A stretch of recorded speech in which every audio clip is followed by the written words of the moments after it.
Maravilha, agora com a gente aqui na linha para conversar, bater um papo, falar sobre questões de justiça, né? Os assuntos mais de interesse da população, do público, essa polêmica toda, né, das decisões judiciais que repercutem na sociedade. Também saber, né, o que acontece de fato, da forma que se deve agir, se deve acompanhar, se deve se comportar diante dos posicionamentos, claro, diante das leis, da nossa justiça. Eu vou conversar com a Letícia Borger, advogada criminal, compós penal, processo penal e consumidor, pós-graduada em Direito Penal, Econômico e Empresarial. Bom dia, Letícia, tudo bem com você? Bom dia, Adriano, tudo bem? Olha, é um prazer. E com você? Maravilha. Eu gosto do frio, sabe, mas o frio também tem as suas consequências, né? O ressecamento, aquele problema que pode gerar também na hora da fala, na garganta, né? Como a gente usa muito a voz. Mas eu gosto muito do frio. Você é chegado ao frio também ou não? Você tem algum tipo de resistência ao frio? Ah, não, eu prefiro o frio também. O calor, eu tenho alergia ao sol, vivo empolada. O frio pra mim é mais tranquilo. É verdade. Ontem eu estava conversando com a minha tia, com meus primos e tio também, estava dizendo, apesar de você não conseguir colocar a mão na água direita na hora de tomar um banho, sofrer um pouco mais, né?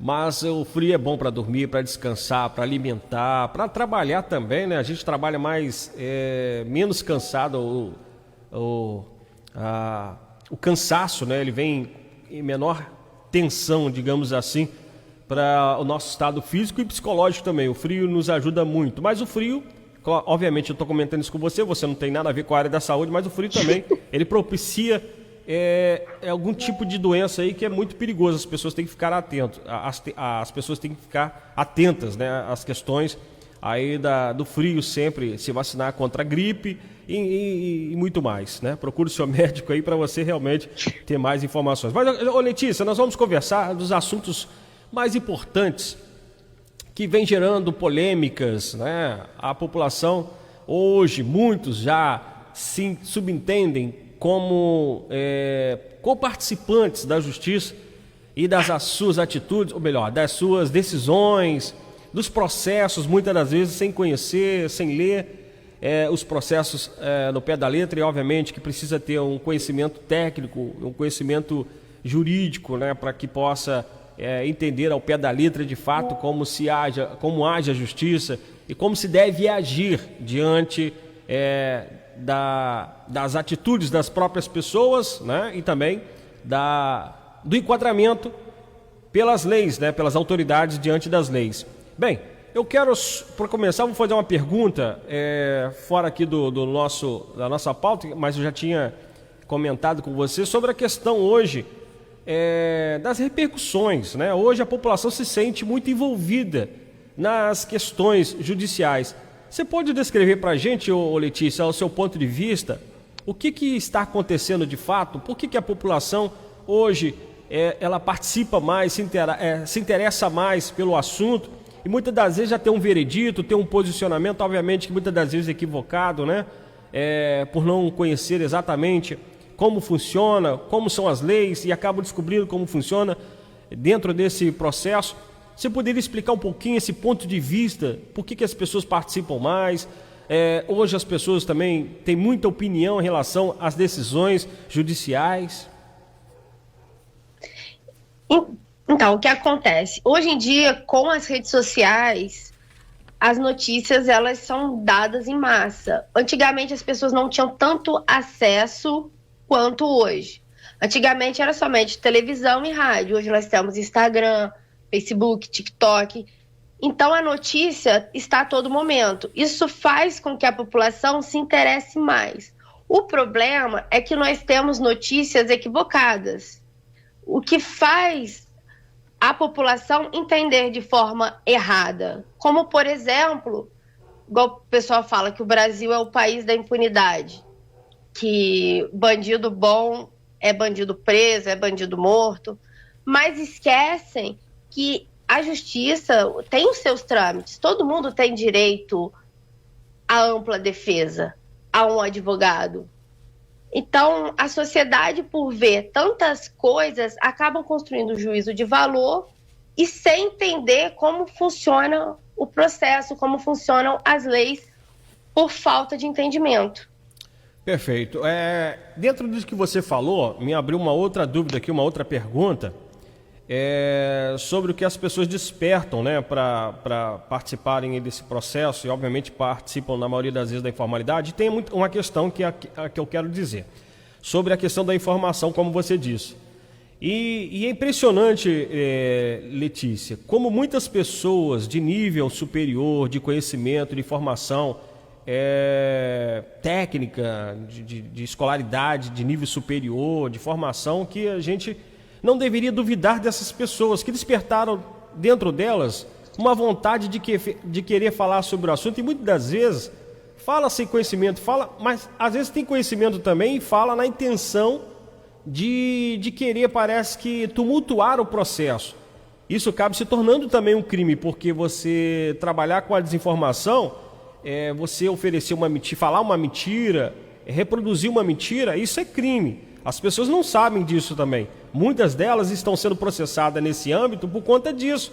E aí, as pessoas que são leigas em relação à justiça, às questões judiciais, começam a entrar com seu sentimento de injustiça, achando que aquilo é uma injustiça, uma pessoa é punida porque falou alguma coisa, e aí começa a confundir liberdade de expressão com o que fala, com o que quer, diz o que quer, reproduz o que quer.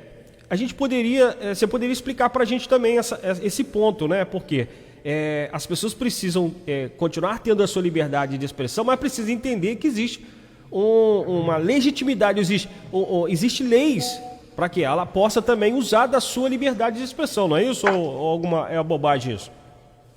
Então, o que acontece? O seu direito termina quando começa o do outro. Nós temos a liberdade de expressão, você pode se expressar da maneira que você quiser. Mas, se exceder, você é responsável pelo excesso. Não é porque nós temos a liberdade de expressão que a gente pode sair falando qualquer coisa. Por exemplo, eu não gosto de uma pessoa. Aí eu vou jogar na rede social que eu não gosto dessa pessoa. Eu estou atingindo a honra dela. Então eu vou estar respondendo pelo crime. Perfeito. Então a liberdade de expressão, ela existe. Mas se você exceder, você vai ser responsabilizado. E fazendo um adendo, nós temos também a denunciação caluniosa, que acontece quando alguém comunica um fato que não é verdade, movimenta todo o processo para saber que aquela comunicação foi mentirosa. Também é um crime, chamado de denunciação caluniosa. E uma pena nesse sentido é passivo de quê? Chega à prisão ou tem que fazer reparos com danos morais? E aí, como é que funciona isso? Só para a gente ter aqui um parecer rápido. Então, vamos primeiro aos crimes contra a honra. Os crimes contra a honra, eles são considerados crimes de menor potencial ofensivo. Ou seja, não excedem a 2 anos. Quando o crime não excede a 2 anos, a gente tem o GCRIM, que na primeira fase do GCRIM você pode fazer um acordo penal com a vítima. Caso esse acordo não aconteça, pode tentar a transação penal, que é o autor dos fatos, com o Ministério Público. Fazendo essa transação penal, não vira processo. Caso não haja essa transação penal, aí sim que vai virar um processo penal e vai ter todos os trâmites, a defesa, a acusação. Mas numa lei de menor potencial ofensivo, primeiro se preza pelo acordo. Perfeito. Já na denunciação caluniosa, a gente não pode colocar como uma ação de menor potencial ofensivo, porque a pena é reclusão de 2 a 8 anos. Então, vira instrução penal. E nenhum desses processos tem como ser movido sem o auxílio de um advogado, né? É importante destacar isso também, não é, Letícia? Porque a lei, parece que a lei, o que eu falar aqui, se eu falar de bobeira, você pode me corrigir, tá? E me parece que a lei garante a todo cidadão, ele tem o direito de defesa, né? Tem direito à defesa. E ele sempre vai precisar de um advogado para estar instruindo, para estar conduzindo no processo, não é isso? Nesse processo do GCRIM também necessita de um advogado? A primeiro momento, o advogado não é obrigatório, porque ali você vai ter um conciliador. Mas eu sempre oriento que é bom você ir acompanhado de um advogado. Porque o advogado tem os termos técnicos, sabe conversar, sabe como agir. Mas no defesa, né? E até fazendo um parâmetro também com o juizado especial civil, não há necessidade do advogado, mas é importante. Agora, quando se trata de instrução, o processo propriamente dito, você não pode ficar sem um advogado. Caso você não constitua, você vai ser defendido pela Defensoria Pública. Agora, uma dúvida, existe algum processo que ele pode ser avançado sem um advogado? Por exemplo, dentro de um processo, é uma questão de dúvida. Se, por exemplo, se existe um processo contra uma pessoa, ela ainda não tem um advogado, mesmo que ela tem que acessar ali a Defensoria Pública, que não é automático, né? Deixa eu abrir um parênteses aqui. É automático ou não é? O juiz solicita e a Defensoria entra? Como é que é o processo? Depois eu continuo o restante do raciocínio. Vamos por partes. Vamos colocar que essa pessoa ela é ré no processo. Vamos partir para o processo civil, que é mais fácil para entender. Ela é ré, ela vai ter que apresentar a contestação. Então, ela tem que ir na defensoria, ela vai fazer o agendamento para a defensoria faça a defesa dela e constitua a procuração nos autos do processo. Perfeito. Quando a gente fala de processo criminal, se o réu foi intimado e não apresentou advogado, aí a Defensoria Pública ela vai entrar. E ele vai ser assistido pela Defensoria Pública. Lembrando que para ter acesso à Defensoria Pública, se eu estiver aqui equivocado, você me corrige, existe algumas condições que essa pessoa precisa para estar usando o serviço da Defensoria Pública, né? Ela precisa declarar que não tem renda suficiente para pagar o advogado e coisa e tal. É isso ou não é? Então, a lei prevê a hipossuficiência. Se ela não tiver como arcar com as custas processuais, com um advogado, ela tem direito à defensoria. Mas ela tem que provar perante imposto de renda, se declara ou não, as contas, se o que ela recebe, o que ela gasta, se sobra algum valor que ela consiga arcar. Se as custas judiciárias atingir a subsistência dela, atingir o mínimo, que é comer, comprar remédio, algo nesse sentido, ela tem direito à Defensoria Pública. Porque ela vai estar tirando da renda dela para subsistência para custear a justiça. Então, ela faz jus à Defensoria. Perfeito, perfeito. E continuando, né, nesse raciocínio dentro da Defensoria Pública, como eu tinha perguntado, né, se algum processo segue, mesmo que não tenha um advogado no momento, você já esclareceu, né, que tem a Defensoria Pública que possa auxiliar. Nós já tiramos também as dúvidas aqui em relação à questão, por exemplo, da pessoa ter acesso a essa defesa no processo. E aí, Letícia, nós voltamos lá no começo. O importante é que essa pessoa esteja orientada no dia a dia com as informações da justiça. Tem muita gente que não gosta de notícias, né? Isso é uma escolha de cada um, mas é necessário as pessoas se atentarem, porque muitas das vezes você reproduz um conteúdo mentiroso, você está cometendo um crime, você pode ser processado, né? Hoje existe também muita questão, eu observo muito, como a gente acompanha essas questões da informação, notícias nas redes sociais, por exemplo, tem muitas pessoas que expõem um cadáver, enfim, expõe uma outra pessoa que foi envolvida ali num acidente ou foi vítima de alguma coisa. Existe hoje ainda continua isso, né? Uma exposição de uma pessoa sem qualquer permissão de publicação da imagem dela, que é também um crime e você pode ser processado e pode ter que arcar muito caro com isso também, que além da possibilidade da prisão, fica muito caro um processo. Hoje, Letícia, vamos ter por base aqui, hoje um processo mais simples que seja, qual seria o mínimo de custo para um processo hoje? mesmo que seja para o Estado, mesmo que seja para a pessoa envolvida, qual seria hoje o mínimo de um custo de um processo judicial? Então, depende do valor da causa, depende se você tem gratuidade de justiça e depende do advogado que você vai contratar.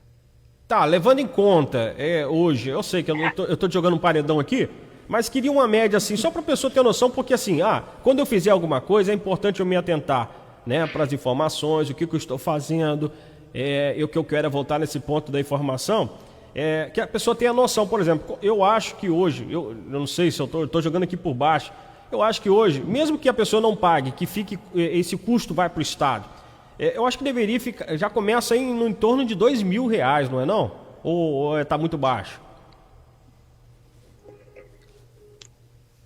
Podemos dizer que o mínimo é um salário mínimo que a gente cobra dependendo da ação. Uhum. Então, por que eu estou dizendo isso? Por conta disso, né? Porque a pessoa precisa se atentar, porque às vezes se envolve num processo gratuitamente ou por desinformação e muitas das vezes acaba enfrentando o processo tendo que arcar, né, com advogado, mesmo que você tenha acesso à justiça, a advogado gratuitamente, você vai ter alguns custos que vai ser envolvido nesse processo. E tem a questão também toda aí da conclusão do processo, que pode haver uma condenação e essa pessoa ter que arcar de uma certa forma com o resultado desse processo. O importante é que a pessoa fique ciente, por exemplo, na hora de você reproduzir uma informação ou acusar alguém, falar de alguém, ter esse cuidado, né, Letícia, para que essa pessoa não envolva gratuitamente e depois fica toda enrolada dentro de um processo e muitas das vezes tendo o seu comprometimento financeiro dentro de um processo que ela deveria evitar, não é isso? Não, com certeza. A primeira questão é não entrar no conflito. Mas a gente olha assim, mas no processo nem sempre você vai ser réu. Pode acontecer, por exemplo, você comprou uma televisão, essa televisão veio estragada, a empresa não quer dar a garantia, você precisa ajuizar uma ação. Uhum. Então, nem sempre essa pessoa vai ser réu.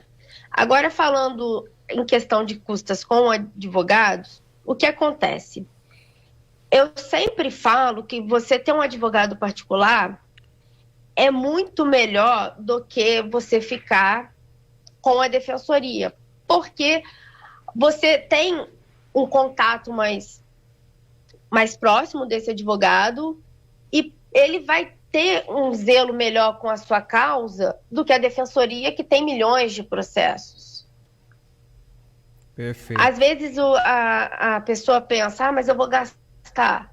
Mas às vezes é melhor gastar um pouco mais para ter uma defesa técnica mais aprimorada, vai ter a certeza que ali vai te dar mais atenção do que deixar para a defensoria, que tem milhões de processos. Mas a justiça, ela é 50% de sim para procedente e 50% de não. Nenhuma causa é ganha. Esse negócio de falar, é causa ganha? Não é, porque nós temos o entendimento do juiz. Ele vai analisar as provas, ele vai montar o convencimento dele, ele pode dar tanto procedente quanto improcedente. Então é 50% sim, 50% não. Perfeito. Vamos entrar agora aqui na nossa pauta do que a gente quer falar com você, conversar com você sobre as questões da justiça e obviamente você está esclarecendo muitas coisas importantes aqui para o cidadão, e você falou do advogado, né, particular. Até o processo ele anda mais rápido, não é isso, Letícia? Também tem essa questão, né? Outra coisa também que é relativo, assim, a gente brinca que na justiça tudo depende, no direito depende. Porque um processo pode demorar 3 meses, 4 meses, 5 anos, 10 anos. Perfeito. A questão pelo advogado é que ele vai olhar o processo, vai ter ali o tempo para olhar o processo, às vezes vai com o juiz despachar, pedir um andamento, conseguir conversar com o juiz. Mas não quer dizer que demorar Acelerar o bem processo. menos, porque depende da justiça, que são milhões de processos para serem julgados. A gente tem ali as técnicas, as manhas, conversar com o juiz, ir no cartório, pedir um andamento. Mas o Perfeito. processo pode durar 1 ano, como pode durar 10. Então, você falou do negócio, um ponto muito interessante sobre a questão de milhares de processos.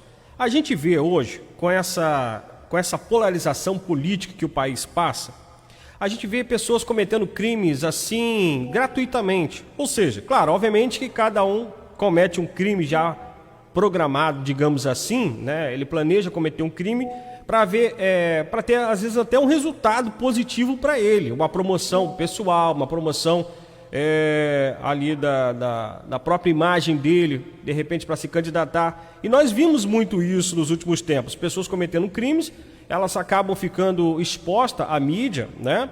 E acabam, de repente, se candidatando a algum cargo público e acaba sendo até eleita. É um outro negócio também impressionante que está acontecendo no país, e você não é obrigado a responder isso que eu estou falando, mas eu estou fazendo uma colocação importante, porque acaba se tornando um processo, e além de acarretar a justiça no andamento daquelas questões, né, essenciais para o dia a dia da população, do trabalhador, da vida das pessoas, e muitas das vezes a justiça tem que parar, digamos, entre aspas, né, para estar dedicando a esses casos que geram repercussão, como nós já falamos aqui no início, gera uma repercussão, e muitas das vezes a justiça tem que se debruçar nesses casos, porque eles criam uma certa, um certo desgaste na sociedade, um prejuízo social, muitas das vezes, e a justiça tem que debruçar nesses casos, sobre esses casos, muitas das vezes por conta disso, e aí a justiça deixa de trabalhar naquele processo, numa ação trabalhista, numa ação que você entra por defesa do consumidor mesmo, que você já deu exemplo aqui, entre outras causas que nós precisamos, que muitas das vezes essenciais do dia a dia, que muitas das vezes são atrasadas ou demoram a ser resolvidas por conta do que a justiça tem que debruçar sobre casos, por exemplo, às vezes crimes, né, os crimes de homicídio, de feminicídio e por aí vai, entre outros, de lesão, que muitas das vezes repercute na sociedade, que a justiça tem que debruçar e acaba muitas das vezes atrasando ainda mais o processo, acarreta mais ainda aqui o trabalho da justiça. Mas vamos lá então, vamos começar, Letícia, falando, por exemplo, hoje nós temos a questão das fraudes do INSS e crimes aí de colarinho branco. Obviamente que quando começa o crime, ninguém talvez perceba, ou existe um complô, existe ali uma organização criminosa cometendo aquele crime, que acaba aqueles envolvidos inicialmente levando vantagem sobre esse crime. É o que eu estou acabando de falar aqui agora, né? Sobre essa promoção. Muitas das vezes não é uma promoção pessoal, mas é uma promoção financeira dessa própria pessoa, num grupo, num conjunto ali combinado, articulam cometer esses crimes.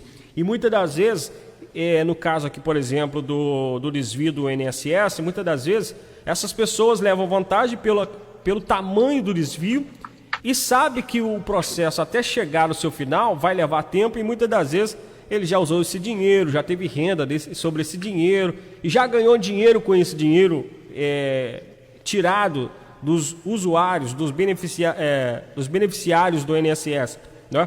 Então, assim, nesse caso, Letícia, sobre esses crimes que gera essa grande repercussão, e mais do que isso, gera um enorme prejuízo, como a punição chega a essas pessoas, e quando chega, será que de fato a justiça consegue de fato fazer com que eles paguem pelo tamanho do prejuízo que eles causaram? Então, vamos por parte. A justiça, nós temos a jurisdição, que ela é una. E nós temos as competências. Competência criminal, civil, federal. Então, dependendo de cada situação, vai ser julgado por uma dessas competências. Competência civil, criminal, federal. O que acontece a respeito dos crimes de colarinho branco? Muitas das vezes, quem comete o crime de colarinho branco, eles não acham que são criminosos. E a lei, ela é até mais branda do que outros tipos de crimes. Por que isso acontece? Porque quem comete o crime de colarinho branco tem uma posição de poder na sociedade. Ela tem uma posição de respeito. E quando ela comete esse crime, a primeiro momento, não tem uma vítima definida. Indiretamente, ela está atingindo várias vítimas, mas não tem uma vítima definida, como, por exemplo, no caso de um homicídio, que causa mais escândalo. Por isso que quando a gente fala em crime de colarinho branco, por mais que possa atingir mais pessoas, pode causar mais mortes, não tem essa vítima propriamente dita. Por isso que a lei ela é mais branda nos crimes de colarinho branco. Ou seja, não se consegue chegar ao autor do crime diretamente, né? Não se consegue responsabilizá-lo de fato diretamente. Seria isso? Você até consegue, mas o problema, ao meu ver, está na legislação. Que é muito Tá, e brando. como a lei foi redigida, a pena que foi colocada. Eu acho que se fosse mais radical, ocorreria menos. Mas é uma situação que está em evolução. Hoje existe uma pressão muito grande em relação da opinião pública sobre essas leis brandas, né? Sobre essas punições que muitas das vezes são rapidamente resolvidas. Ou o camarada muitas das vezes vai preso e de repente está solto. Obviamente que existe ali um bom advogado, um corpo de advogado que às vezes nem sempre nem é um só. E aí tem a questão do recurso, que ele pode arcar com um corpo de advogados, né, para estar ali agindo no processo, e quando um vai lendo uma parte, o outro está lendo a outra, e logo lá entra com um recurso, pede um habeas corpus, e a coisa vai acontecendo porque a lei permite. Agora, Letícia, a dúvida é a seguinte, ou a gente tem quase certeza disso, esses crimes não são premeditados? Você acha, na sua opinião, acho que a gente não está fazendo nenhuma afirmação, mas não dá uma conotação de que esses crimes são premeditados? Haja visto que sempre quem está envolvido é quem participa do processo, muitas das vezes, né, que está ali à margem da lei, que está sempre ali acompanhando como é que funciona, e ele fala, se eu cometer um crime assim, ele pensar assim, cometer um crime tal, vai me dar uma punição, mas pelo resultado da lesão, do crime, né, do prejuízo que gerar, vai me compensar. Existe essa conotação, existe essa ideia de que cometer certos crimes é vantagem, é lucro? Primeiramente, vamos à parte processual da questão quando um réu ele é solto. Nós temos o princípio do contraditório e da ampla defesa. E na lei, existem diversos requisitos para saber se essa pessoa vai permanecer presa ou não. Quando ela é presa em flagrante, nós temos a audiência de custódia. E na audiência de custódia, o juiz vai analisar. Quando nós fazemos o pedido da liberdade provisória, quando a prisão preventiva é decretada, o juiz vai analisar se tem bons antecedentes, se tem renda fixa, se tem residência fixa, se está trabalhando. Vai analisar todo um contexto para saber se esse indivíduo, ele em liberdade, vai atrapalhar o processo ou não. Mas a gente vê na mídia que muitas pessoas são soltas, mas isso é porque o que a mídia quer colocar em evidência. Porque é muito mais difícil soltar. A cada 10 audiências de custódia, por exemplo, você tem 3 réus soltos. Só que a mídia coloca muito que o Brasil, país da impunidade, todo mundo é solto. É difícil você soltar uma pessoa. Agora, partindo para o crime de colarinho branco, das pessoas de alto poder, tem sim a questão da influência. Porque normalmente um tem um favor com o outro, acaba influenciando. Mas eu não posso afirmar porque, como eu disse, a justiça depende. Perfeito. Cada caso é um caso. Não, entendi perfeitamente. E a gente aqui realmente, a gente não quer cometer mais um crime, ou não quer cometer um crime de acusar as pessoas e acusar a justiça de não estar fazendo o seu papel. O que fica claro, né, Letícia, que as leis realmente são leis frágeis, né? Elas facilitam mesmo a vida muito daqueles que têm e conseguem, de certa forma, fazer o seu recurso e usar ali das leis para cometer, muitas das vezes até cometer o crime e logo já articular a defesa. Olha, eu cometi esse crime, vou ter essas consequências e é só entrar com o advogado, eu tenho aqui o recurso e basicamente ele já entra até com aquela perspectiva de que vai ganhar no processo, né? Mas enfim, eu não vou jogar esse pepino no seu colo, jamais, mas é que muitas das vezes repercute na sociedade, e a sociedade muitas vezes não entende isso, né? Que a lei tem que ser lida ao pé da letra para saber exatamente o que ela condiciona. Aí o que tem que acontecer por parte da opinião pública e da população é pressionar os parlamentares para fazer essa reforma, né? Aumentar ou ali dificultar mesmo a vida do criminoso, aumentar a punição, ser rigorosa de fato com qualquer pessoa que comete crime e principalmente num fato que muitas das vezes dá uma repercussão e um prejuízo público muito grande, que na maioria das vezes a gente vê que são os casos que a gente acompanha diretamente por aí. Agora, em relação, você falou da imprensa, eu tenho um ponto de vista no seguinte, que hoje existe um tribunal da mídia. Não que a mídia queira fazer isso, mas é que os assuntos acabam sendo repercutidos. Isso tem que se tornar uma pressão, até acredito, para que as leis sejam mudadas. Porque muitas das vezes, por exemplo, nós temos... Eu vou dar um exemplo que está vindo na minha cabeça aqui agora. Por exemplo, a lei da ficha limpa, por exemplo. Essa lei, ela não foi construída ideologicamente por espontânea vontade. Essa lei foi construída pela, digamos assim, pela forçação de pressão da própria sociedade, que subentende que muitas das vezes, principalmente os políticos, não são julgados e condenados na forma que deviam. Então, muitas das vezes, ou por exemplo, um político é perdoado, ele é salvo-conduto aí, ele é absolvido pela justiça, às vezes por falta de provas, ou as provas não têm lá suas conclusões definidas, bem definidas, e acaba que a justiça tem que dar um veredito para ele de soltura, né? Dar ali uma condição de soltura para ele. E aí existe essa pressão popular, midiática, para que haja algo sendo feito. E hoje, Letícia, eu não sei se você tem esse ponto de vista.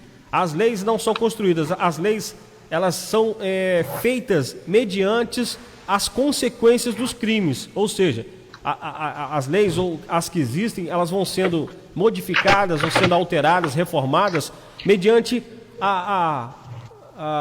mediante o cometimento dos crimes. Existe essa impressão? Ou é de fato mesmo só uma colocação, só uma percepção, talvez, de parte da sociedade? Primeiro, vamos falar a respeito da pessoa que comete o crime. Porque a gente fica muito assim, o fulano tem que ser preso, tem que isso, tem aquilo. Mas quando o fulano é réu, mas e se for você o autor do crime? Exatamente. Aí a figura muda. Muda, muito. O único crime que todo mundo está passivo de cometer é o homicídio. Seja o culposo ou seja o doloso. Nós somos seres humanos, mas somos animais também. Às vezes o instinto fala mais rápido, você acaba agindo de cabeça quente e cometendo uma besteira. E se você é a pessoa que está sendo acusado? Você não vai querer se valer como você diz, dos benefícios da lei? Não vai querer imediatamente uma liberdade provisória, um habeas corpus? Não vai querer ficar preso lá. Exatamente. Então, a gente tem que olhar para os dois lados. Por isso que existe o devido processo legal. Mas, se a sociedade achar que as leis não estão conforme, pode sim apresentar um projeto de lei. A gente precisa de 1% do eleitorado nacional, distribuído por 5 estados, com pelo menos 0,3% dos eleitores de cada um deles. Você consegue apresentar um projeto de lei. É a denominada iniciativa popular. Nós temos o princípio da legalidade, que ninguém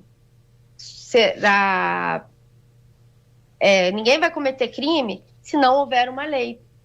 Eu, por exemplo, se hoje usar roupa verde, eu estou usando roupa verde hoje, e amanhã vira crime, eu não posso ser criminalizada porque eu usei roupa verde hoje, se o crime foi futuro.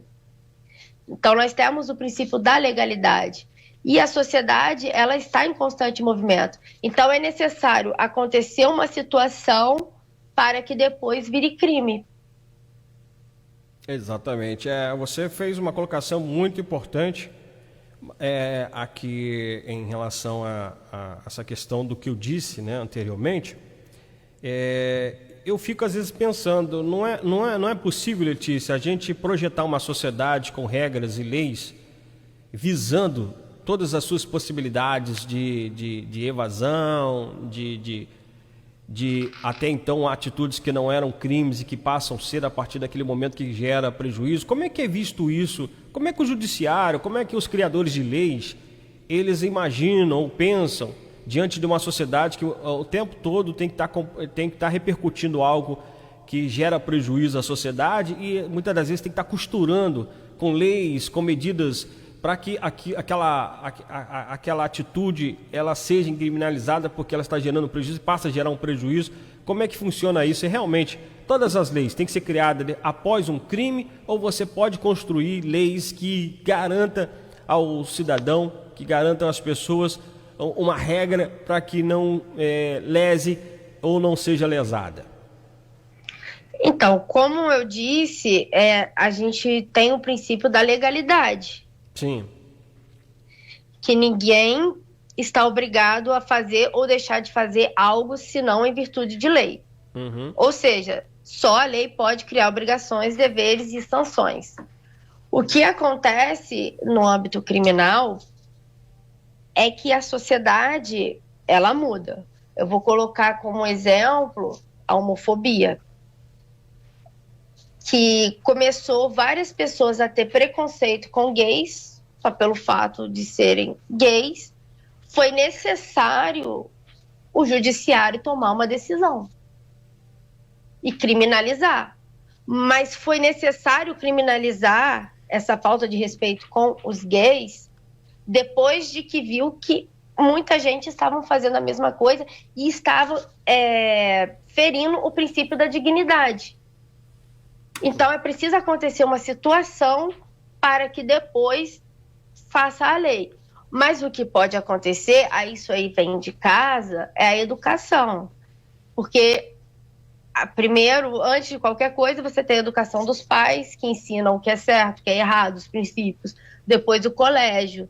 Quando nenhuma dessa situação dá certo, aí vem o direito penal, que é a última instância, para reprimir essa situação. Então, você fez uma colocação agora que me fez aqui surgir uma outra dúvida, que é interessante. Há, por exemplo, situações que ela expõe, por exemplo, uma instituição judiciária. Hoje, por exemplo, está sendo polemizado muito o Supremo Tribunal Federal, que acaba caindo tudo no colo hoje do Supremo Tribunal Federal. Obviamente que eles vão agir sob o entendimento das leis, né, do ponto de vista do crime, das provas e por aí vai. E dão o seu veredito, né? Dá ali determina uma ação, a polícia tem que cumprir, o envolvido tem que ser detido muitas das vezes e ele começa a responder um processo. Então, essa exposição dessa instituição, por exemplo, nesse caso, a opinião pública interfere após um resultado, por exemplo, que o magistrado ele define ali uma ação. A opinião pública interfere nesse, vamos dizer assim, no enquadramento daquela atitude, daquela ação que ele proporcionou, que ele determinou? Então, vamos por partes. Nós temos o princípio da imparcialidade. A imparcialidade, o juiz ele tem que ser imparcial. Então, por mais que tenhamos uma comoção de certo assunto midiático, o juiz ele tem que ser imparcial, ele não pode deixar se contaminar pelo que o senso comum está falando, ele tem que analisar as provas. Agora vamos tomar um exemplo que esse juiz, aconteceu um caso que repercutiu e esse juiz foi na televisão e deu uma entrevista. Ele já não é imparcial, ele é parcial, então ele tem que ser afastado do caso e um outro juiz imparcial para poder julgar, porque o juiz ele é imparcial. Você comentou a respeito do STF. Não são todos os casos que são julgados no STF. As pessoas que são julgadas diretamente pelo STF são o presidente da República, vice-presidente da República, ministro de Estado, os ministros do próprio STF, comandantes das Forças Armadas, senadores, deputados federais, procurador-geral da República e membros do Conselho Nacional de Justiça e do Conselho Nacional do Ministério Público. Agora, o que acontece quando um processo começa na primeira instância e vai até a terceira? A primeira instância é o fórum, para que as pessoas entendam. A segunda instância é o tribunal. Quando nós temos uma sentença na primeira instância, a gente vai fazer um recurso de apelação que vai para o tribunal. E o tribunal vai proferir o acórdão. Se esse acórdão for contra algum entendimento do STJ, recurso especial. Agora, se esse acórdão ferir Constituição Federal, aí ele vai para o STF. Mas nem todos os processos vão para o STF. Nem sempre tudo é julgado no STF. Entendi. Para que um processo siga todos os trâmites para chegar no STF, ele tem que ferir, a decisão tem que ferir a Constituição Federal. Perfeito. O que eu quis dizer é o seguinte, é que hoje se cria uma opinião muito popular em relação ao Supremo Tribunal Federal. Claro, você explicou tecnicamente como é que funciona, eu achei isso é excepcional. Só que é o seguinte, tem muito a ver com a vida das pessoas, porque lá mesmo sendo as autoridades somente, muitas das vezes sendo julgado, sendo passado pelo processo, essas pessoas interferem na vida da sociedade diretamente ou indiretamente, e as pessoas muitas das vezes se sentem, por exemplo, se sentem lesadas, né? Se sentem envolvidas naquele processo de uma certa forma lesada. E aí, nesse caso, obviamente, que você falou, voltando aqui a rechaçar o que você falou sobre a relação das autoridades, e isso envolve a opinião pública muitas das vezes por conta disso, porque essas pessoas muitas das vezes diretamente estão envolvidas, né, na vida da população no contexto geral, e aí passa por um processo de escolha depois das urnas, porque nesse caso, em relação à opinião pública, para mim, no meu ponto de vista, a única participação formalmente das pessoas, das pessoas de forma participando desse processo é na hora do voto. Por exemplo, se tem lá um deputado que foi julgado, foi condenado, um prefeito, ou às vezes até um presidente foi condenado, a única forma de eu participar do processo, ajudando o processo, às vezes eu não eleger aquele, mesmo ele sendo absolvido, muitas das vezes com a opinião pública que se cria, não eleger aquele candidato mais, aquela figura mais, ou seja, acaba até sendo injusto, porque muitas vezes a opinião pública guarda um certo rancor, um sentimento de repúdio àquela personalidade, e muitas das vezes ele desconta isso nas urnas. Mas voltando para o lado judicial, o que eu quis dizer foi a participação mesmo da opinião pública, muitas das vezes nessa repercussão. E muitas das vezes ali a decisão judicial acaba sendo pressionada por essa opinião pública e às vezes muito repercutido na imprensa, de forma geral. Isso de uma certa forma pressiona, isso faz com que o magistrado ali que está ali à frente, né, o relator do processo, ele acaba se sentindo influenciado, pressionado. Pode acontecer isso, acontece ou não vê não, porque muitas das vezes as pessoas julgam, não, porque ele foi comprado. Inclusive, eu estava acompanhando a audiência que foi ouvido, né, em relação àquela questão que aconteceu lá em Brasília. E aí, como se fala muito, a gente vê muito aí nas gravações, ou muitas das vezes nas entrevistas, não, porque compraram, porque lá tem dinheiro, porque comprou o Supremo Tribunal, ou comprou o juiz, ou seja lá qual instância que for, não, porque deu dinheiro, porque tem dinheiro. E aí chegou lá na hora de ouvir o acusado, o réu, não tem nada disso, não tem disso nenhum. Ele chegou perante o juiz e disse que não tinha absolutamente prova nenhuma sobre aquilo, até porque ele poderia se incriminar mais ainda naquela questão ali, se ele afirmasse qualquer coisa que ele não tivesse prova. E isso gera para a população, né, porque isso acaba sendo exposto de uma forma deliberada à opinião pública sobre esses casos. O que eu quis dizer é o seguinte, que muitas das vezes influencia a vida das pessoas, mas as pessoas não têm um trâmite legal, muitas das vezes, para participar desse processo. Mas aí eu vou fazer mais uma pergunta para você, te colocar mais ainda no paredão. O magistrado, ele acaba passando por essa pressão e acaba sendo influenciado. E aí, se um cidadão comum, diante de um processo desse, ele se sentir lesado, ele consegue entrar com uma ação para participar desse processo, requerer? Existe essa possibilidade? Então, vamos por partes. Como eu disse, o juiz ele tem que ser imparcial. Se sentir que o juiz não foi imparcial, nós podemos visualizar a questão da nulidade processual. Aí entra a defesa com as provas, demonstrando que há uma nulidade dentro do processo, porque o juiz foi imparcial. Mas assim, a gente não pode afirmar, porque a gente não sabe o que passa na cabeça do juiz.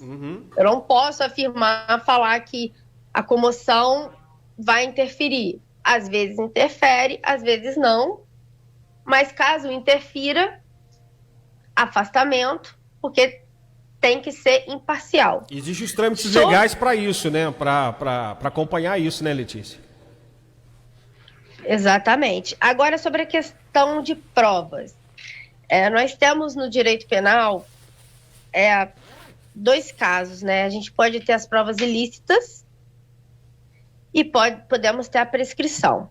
Quando nós colocamos uma prova ilícita dentro do processo, por exemplo, estamos numa investigação criminal para saber quem matou fulano, e tem uma escuta telefônica, mas de forma ilegal, sem autorização judicial, essa prova é ilícita, então ela não pode entrar dentro do processo.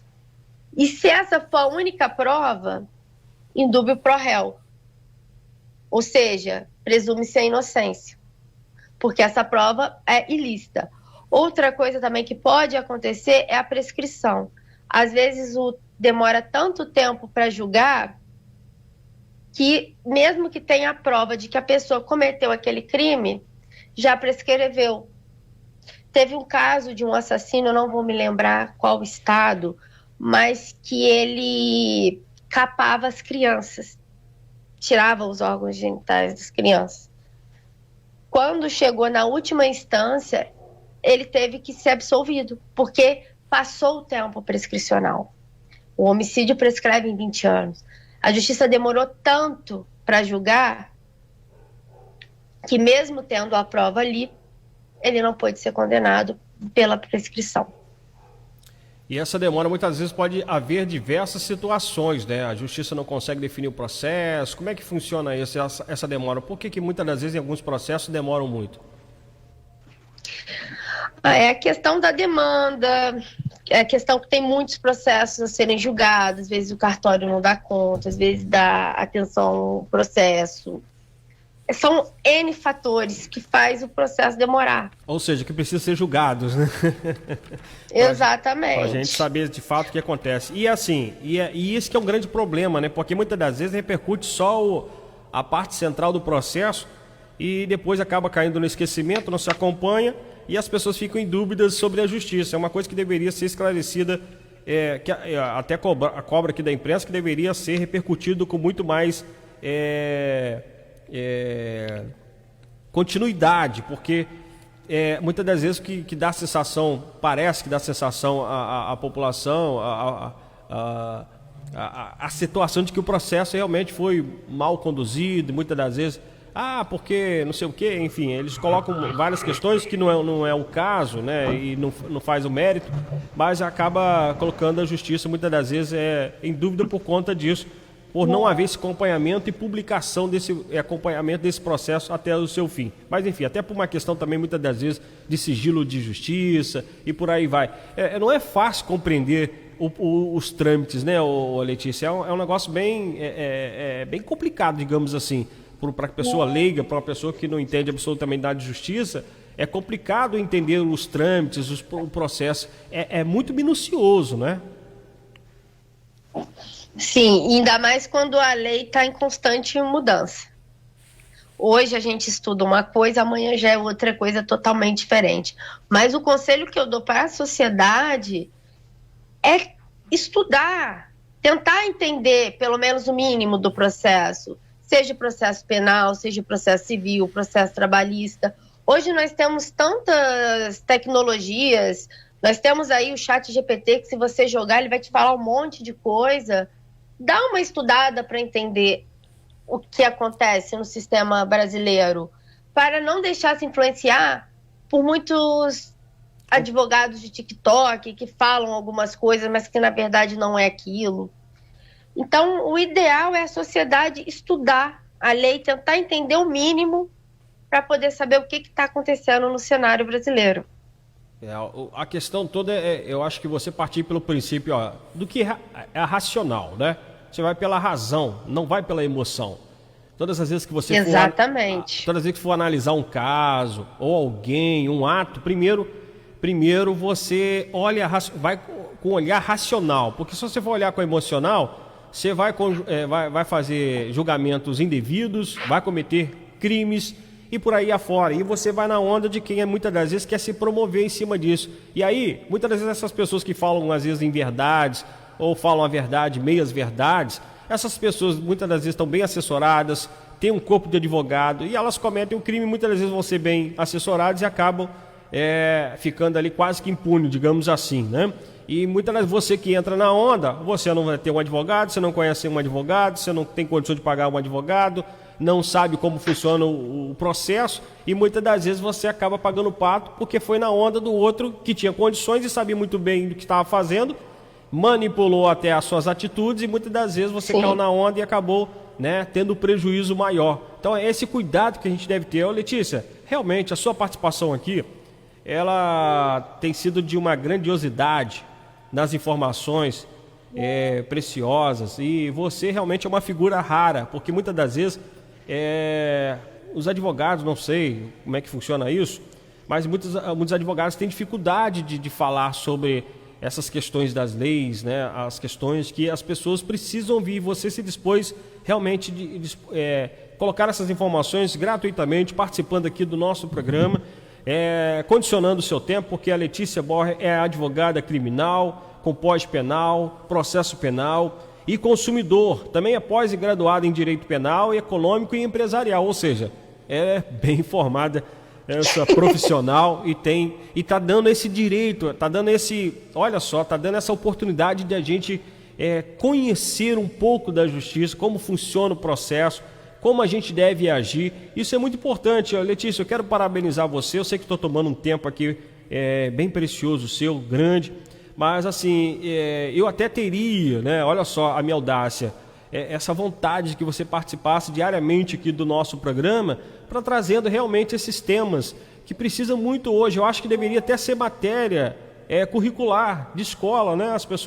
A criança já poderia já estudar, já conhecendo os seus direitos, conhecer as leis, a legislação, a Constituição do seu país, para já aprender desde pequeno a se conduzir como cidadão, né, respeitando as leis, respeitando o próximo e não cometendo crimes aleatoriamente, não é? Com certeza. Eu agradeço o convite, agradeço o elogio e aceito que a gente possa montar um quadro sobre os direitos. Podemos? Claro, que legal, Letícia. Muito bom saber que você tem essa proposta de trazer as informações às pessoas assim, de forma espontânea, de um conhecimento ímpar, para que a nossa sociedade ela possa realmente, como nós todos, né, num todo, porque a gente precisa compreender como é que funciona. Eu procuro sempre compreender como funciona. Muitas vezes as pessoas, mas a justiça fez injustiça com aquele, e com aquele outro soltou, aqui prende o inocente e solta o culpado. Enfim, mas muitas das vezes eu falo, ó, não, a gente precisa entender como é que é o processo, a gente precisa se informar. Por exemplo, de vez em quando eu dou uma ida lá na TV Justiça, de repente eu pego algum material lá nos sites dos tribunais, pra gente acompanhar, pra gente entender. Obviamente a gente não vai ficar um expert no assunto, porque requer realmente uma dedicação muito íntegra, né, para estudar, como você está aí demonstrando pra gente, passando pelo seu conhecimento. Realmente precisa, mas isso se faz necessário, é um bem necessário para todos nós, né? Porque a gente vai continuar precisando de advogados, a gente vai continuar precisando da justiça e a gente vai precisar entender como é que funciona o processo para a gente não ser lesado, não só alguém cometendo crime contra a gente, mas a gente mesmo cometeu o crime contra a gente. Tem isso, né, Letícia? Então, é muito importante Exatamente. essa participação, essas informações. Quero agradecer aqui você, olha, carinhosamente, por você dispor desse tempo, estar aqui com a gente conversando e agradecer você mesmo de coração por essas informações, tá bom? Eu que agradeço o convite. Maravilha, então. E muito obrigada. Ótimo final de semana para você, um ótimo sábado. Quem sabe sábado que vem a gente consegue tirar aí, pegar o material. Vamos passar aqui suas redes sociais, né? Você faz aí uns vídeos interessantes, eu te acompanho lá no Facebook. Eu acho que você deve ter também seu canal aí, seu perfil no Instagram. Acompanho lá as suas dicas, é muito interessante. Você realmente é uma pessoa que se dispõe e a gente vai observando, a gente que é da mídia, eu tenho muitos interesses em saber coisas da sociedade, Letícia, porque a gente trabalha com comunicação e a gente tem esse papel de informar as pessoas devidamente, né? Trazer a elas as informações devidas, as informações corretas e trazer pessoas, né? Reunir pessoas que estão envolvidas diretamente no processo, que conhecem, são conhecedores de causa, são especialistas, para trazer as informações necessárias para essa pessoa que muitas das vezes desconhece qualquer trâmite legal, conhece qualquer tipo de lei, qualquer forma de agir diante aí da sua convivência em sociedade. Muito obrigado mais uma vez para você, tá bom? Eu que agradeço, e a minha rede social, todas elas é Letícia Boher, Boher. Maravilha. Que seja legal. Facebook ou Instagram. Beleza, eu vou começar a seguir você lá no Instagram também. Isso é muito importante.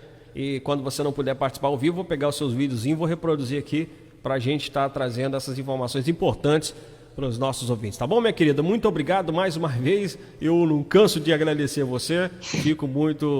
Me sinto muito prestigiado com a sua participação aqui, com as suas informações. Mais uma vez, muito obrigado e até a próxima. Eu que fico lisonjeado. Até a próxima. Bom sábado. Maravilha, agora são 11h30. Falamos aí com a Letícia Boher, advogada criminal, com pós-penal, processo penal e consumidor, pós-graduada em Direito Penal, Econômico e Empresarial. Você pode seguir elas nas redes sociais aí, pode seguir ela nas redes sociais, tanto no Facebook quanto no Instagram, com essas informações importantíssimas que a Letícia dispõe aí pra gente.